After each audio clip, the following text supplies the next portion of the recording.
जय हिंद दोस्तों। तो आज हमारा स्टैटिक जीके का क्लास, कल कुछ रीजन से क्लास नहीं हो पाई थी, तो आज देखते हैं सेंसस ऑफ इंडिया, जो कि ये बहुत इंपॉर्टेंट है।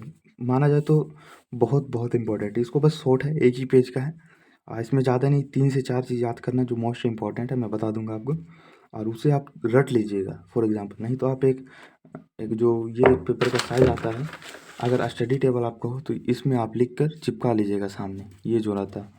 तो चलिए इसको मैं बता देता हूँ, और आप 2-3 पॉइंट है जो मैं उसकी हाईलाइट कर दूंगा। तो देखते हैं, सेंसस ऑफ इंडिया, भारत की जनगणना, यहाँ से मोस्ट इंपॉर्टेंट बनते हैं, तो इसको आप ध्यान से रखिएगा।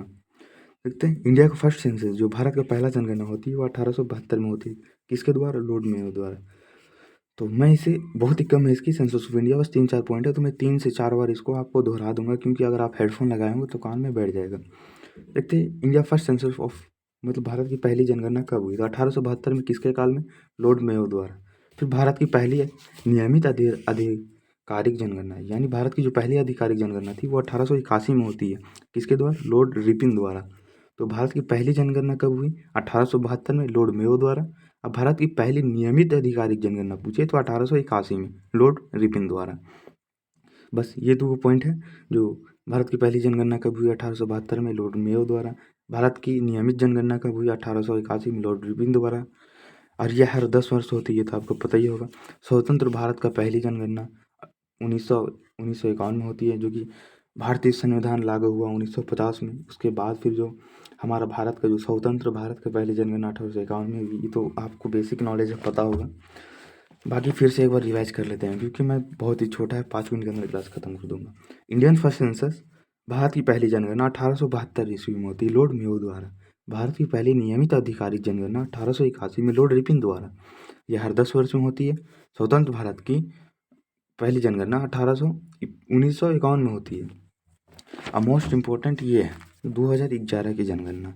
ये जो है 2011 की जनगणना, क्वेश्चन पूछे बस यही पूछेगा, क्योंकि 2025 से पहले 2011 ही की जनगणना हुई थी। उससे पहले की जनगणना तक नहीं पूछेगा, पूछा तो यही। तो चलिए देखते हैं 2011 की जनगणना। यह 15वीं जनगणना थी, और स्वतंत्र भारत की पूछे तो ये 7वीं जनगणना थी। यानी 1951 से जो जनगणना होना स्टार्ट होती है, 2011 की जनगणना 7वीं जनगणना होती है। और जब शुरू से पूछा जाए, यानी ये कितनी जनगणना थी, तो वो 15वीं जनगणना थी। और इसकी आयुक्त थे डॉक्टर सी चंद्रमौली, यानी इनके नेतृत्व में पूरा जनगणना हुआ था। और ये नारा है, हमारी जनगणना हमारी भविष्य। तो ये नारा भी इम्पोर्टेंट है, इसमें आप कंफ्यूज हो जाइएगा। दे देगा हमारा भविष्य हमारा जनगणना, आप लगा दें, गलत हो जाएगा।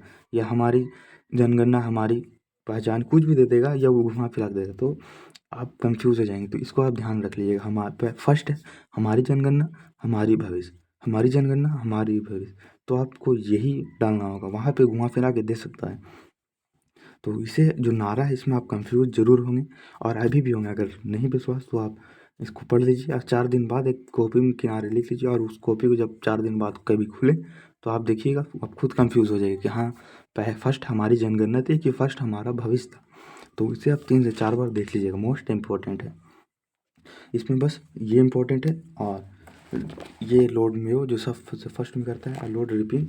और ये 15वीं जनगणना 2011 की, या 7वीं जनगणना स्वतंत्र भारत की, आयुक्त चंद्र सिंह मौली। नारा हमारा जनगणना हमारा भविष्य। अब देखते हैं नेक्स्ट सेंसस ऑफ 2027, यानी अगला जनगणना हमारा 2027 में होने वाला है। यह 16वीं जनगणना होगी, और ये जो जनगणना होगी, ये आधुनिक जनगणना होगी, यानी कंप्यूटर से होगी, जो देखने लायक होगी। तो चलिए, ये तो होगी, वो बस बेसिक नॉलेज था कि हाँ, नेक्स्ट सेंसस 2027 में होगी, 16वीं जनगणना।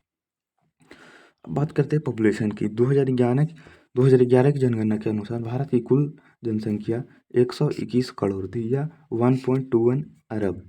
तो ये भी थोड़ा है, ये तो याद हो जाएगा। अब देखते हैं most population state of India. तो मोस्ट पॉपुलेशन में आ जाती है UP, Maharashtra, Bihar, West Bengal. Most population state of India, UP, Maharashtra, Bihar, West Bengal. List population state of India, Sikkim, Mizoram, Arunachal Pradesh. फिर देखते हैं यूटी की बात कर लेते हैं। तो यूटी में हाईएस्ट आ जाता है दिल्ली, जो कि 1.67 करोड़ आबादी है। और मिनिमम आ जाता है लक्षद्वीप, जहाँ 64.47 थाउजेंड ये पॉपुलेशन है यूटी में। तो ये कुछ इंपॉर्टेंट टिप्स थे, तो आप लोग इसे 3 से 4 बार रिवाइज कर लीजिएगा। आपके लिए बेटर रहेगा। बाकी मैं हर वीडियो में बोल रहा हूँ कि आप ज़्यादा से ज़्यादा समय मैथ रीजनिंग जैसे हार्ड सब्जेक्ट में दें, क्योंकि वो आपका बहुत टाइम ले लेगा।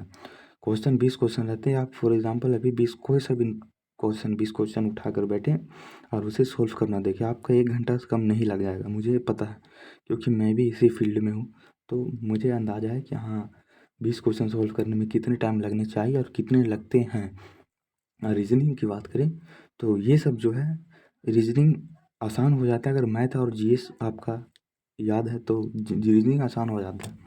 तो मिलते हैं नेक्स्ट वीडियो में। चैनल नए हो तो सब्सक्राइब कर लो। जय हिंद।